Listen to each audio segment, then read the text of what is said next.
We're cooking up 3 easy recipes over here. I'm Amy, and I love to share what I'm whipping up in my kitchen. I do include recipes or links to the recipes in the description, so be sure to check that out if you'd like. And I think you'll like these recipes, so let's go ahead and get started. The first recipe I'm making is a pumpkin pasta. I made this probably 5 or 6 times last fall, and we really enjoy it. But I just went ahead and prepped everything, so I shredded some Parmesan, shredded up some, well, or minced some garlic, chopped up some onion. You are supposed to use shallot, but I didn't actually have any. I used half of the onion, and then I'm going to go ahead and cook up the pasta. The one thing I will say is her recipe on Instagram, you do have to kind of change it up if you want to use a whole pound of pasta, which is what I did. So I am going to cook up the onion first, and then I'm going to add the pumpkin. So I just used canned pumpkin, measured it out. This is heavy cream, but I have also just used milk, and that works as well. The onion is nice and translucent, so it's cooked. I'm going to go ahead and add in the pumpkin. And for the pumpkin, you want to kind of almost caramelize it. So it does take like 10 or 15 minutes of cooking, and you just want to wait till it gets kind of a dark color, it gets thicker. And I'm just going to add in the heavy cream.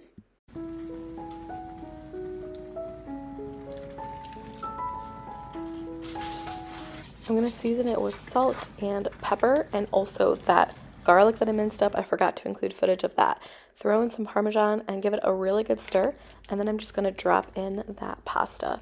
We really, really like this recipe. I will definitely link it below, and it's just really tasty. The pumpkin makes it just a little bit sweeter, I would say. It doesn't actually taste like pumpkin.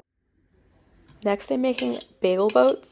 They're basically like stuffed bagels, breakfast bagels. But I got this recipe from Work Week Lunch on Instagram. It's a new follow for me, but I really do enjoy the recipes, and I will link it below. But I'm just going to go ahead and dice up mushrooms and spinach. If you don't like mushrooms, just replace it with a veggie that you do like, or just omit that veggie. You could use peppers or broccoli or anything like that. I will say this recipe is so simple, and it's just kind of a fun way to reinvent like a breakfast sandwich. But I'm going to go ahead and whip up those eggs, season it with salt and pepper. And then I chose to use Parmesan cheese. You could use like goat cheese or cheddar, or just leave out the cheese if you'd like. But I love Parmesan cheese and eggs. I think it adds a really, really great flavor. Then I went ahead and threw in those veggies, the spinach, the mushrooms, and I gave it a nice mix.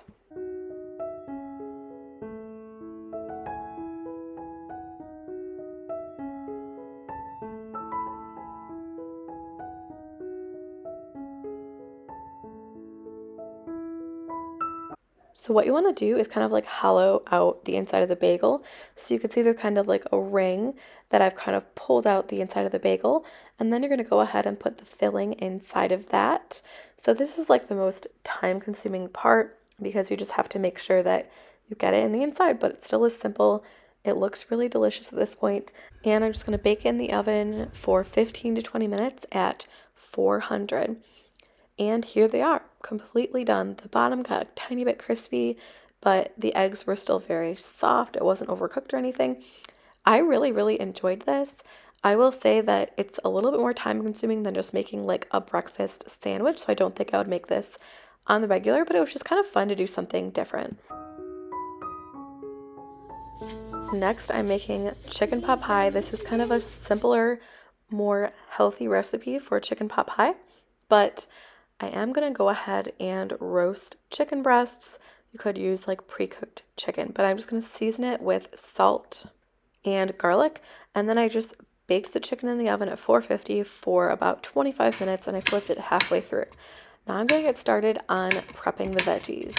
So I just chopped up some carrots and celery. I don't love celery, so I actually just used a little bit less celery than the recipe called for, and I really made sure to dice it up really fine. And then I diced up some onion as well. It's 8:50, and I just wanted to prep all of these ingredients so I wouldn't have to worry about them later during nap time when I make dinner. But I have the carrots, celery, and onion chopped, and I am doubling the recipe just so I can make 2 of these pot pies. The chicken is cooked. I'm just going to let it completely cool. I'll put it in the fridge, and you can see there's some juices, but I just don't want to release any more of the juices. And I do have some extra carrots and celery that are rinsed and peeled and ready to go for whatever I need them for. Now we're going to go ahead and get those veggies softened up. So I'm going to start by cooking the veggies in a little bit of olive oil. Once the olive oil heats up, I'm going to go ahead and add those carrots, onions, and celery.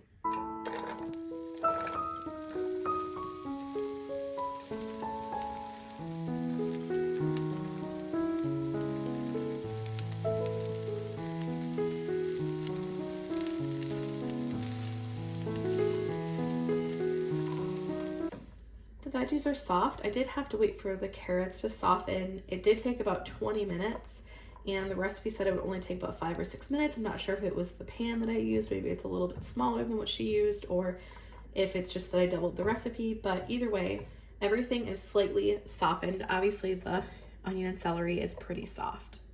So I'm going to go ahead and season everything. So I'm going to start with the salt, garlic, poultry seasoning. It also calls for onion powder, and I just don't have any of that, so I'm just omitting it. I hardly ever use poultry seasoning, so it's kind of nice to find a recipe that I use it for. Now the recipe calls for spray oil. I'm not sure why, maybe just because it needs a little bit more fat for this portion of the recipe, but I'm going to also be adding some flour, and then we're going to cook it for a minute or two just so that the flour loses its raw flour taste.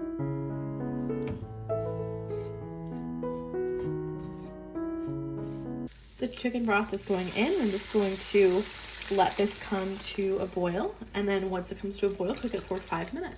I'm the heat off as well, and I'm using whipped cream cheese. The recipe calls for reduced fat, but I'm just substituting for this. And I actually had slightly less than what the recipe calls for. Now the milk's going in. That's whole milk. And I'm just going to give it a mix until it's combined, and then I'll go ahead and add the chicken. And then it also says you can add a pinch of nutmeg. I'll add a tiny pinch of that as well. I did cut up the chicken into bite-sized pieces, so we're going to drop that in now.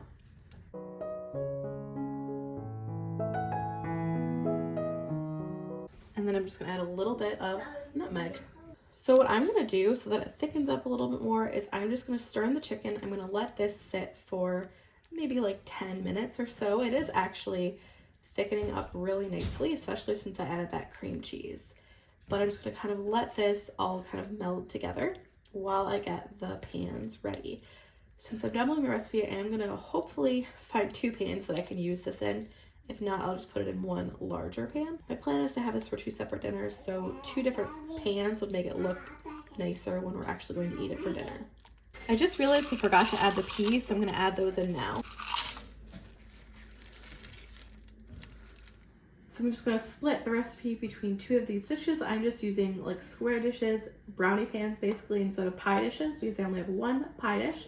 So I'm going to spray them and then fill them and then cover them in croissant rolls. I'm using the reduced fat croissant rolls or crescent rolls.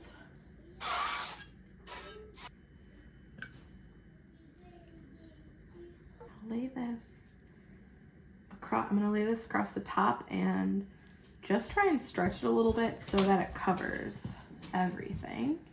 Here they are, and I am gonna spray them with some spray oil. This way they'll get a little bit of color, and I'm gonna go ahead and cook them in the oven. I'll show you how they look when they're all done. Here they are, fresh out of the oven. We really enjoyed them, and I will say the crust got nice and crispy, and then the inside was like thick, and it was just a great texture and a really nice flavor. So I would definitely make this one again. Check out the description if you want the recipe. And that's it for this video. I hope you enjoyed all of these recipes. Thanks for watching. Don't forget to give it a thumbs up and subscribe if you liked it. And I do post every single week, so I'll see you next time.